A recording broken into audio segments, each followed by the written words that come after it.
தமிழ்நாட்டின் 10 அதிசயமான கிராமங்கள் எங்க இருக்குன்னு உங்களுக்கு தெரியுமா? வாங்க நான் உங்களுக்கு சொல்றேன். 10ஆம் இடத்துல நாமக்கல் மாவட்டத்தைச் சார்ந்த கொல்லிமலை கிராமங்கள் தான் இடம் பிடிச்சிருக்கு. இந்த கிராமம் அமானுஷ்ய சக்திகள் மற்றும் புதையல்கள் மேலும் அதிசயங்களை நிறைந்த ஒரு கிராமங்களாக பார்க்கப்படுது. 9வது இடத்துல கன்னியாகுமரி மாவட்டத்தைச் சார்ந்த பூதப்பாண்டி கிராமம் தான் இடம் பிடிச்சிருக்கு. இங்க இருக்கக்கூடிய பாறைகளை நம்ம தட்டும்போது வெங்கல சத்தம் கேட்கிறதா சொல்லப்படுது. இது ஒரு அதிசய கிராமமாகவும் பார்க்கப்படுது. 8ஆம் இடத்துல தூத்துக்குடி மாவட்டத்தைச் சேர்ந்த வல்லநாடு கிராமம் தான் இடம் பிடிச்சிருக்கு.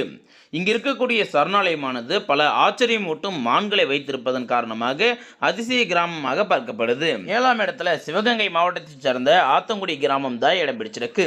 கைவினைப் பொருட்கள் மற்றும் டைல்ஸ் உருவாக்குவதில் அதிசய கிராமமா பார்க்கப்படுது. 6ஆம் இடத்துல திண்டுக்கல் மாவட்டத்தைச் சேர்ந்த பழனிமலை அடிவாரம் தான் இடம் பிடிச்சிருக்கு.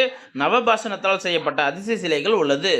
பார்ட் 2ல அடுத்த 5 அதிசயமான கிராமங்களை பற்றி பார்க்கலாம். மறக்காம சேனலை சப்ஸ்கிரைப் பண்ணிக்கோங்க.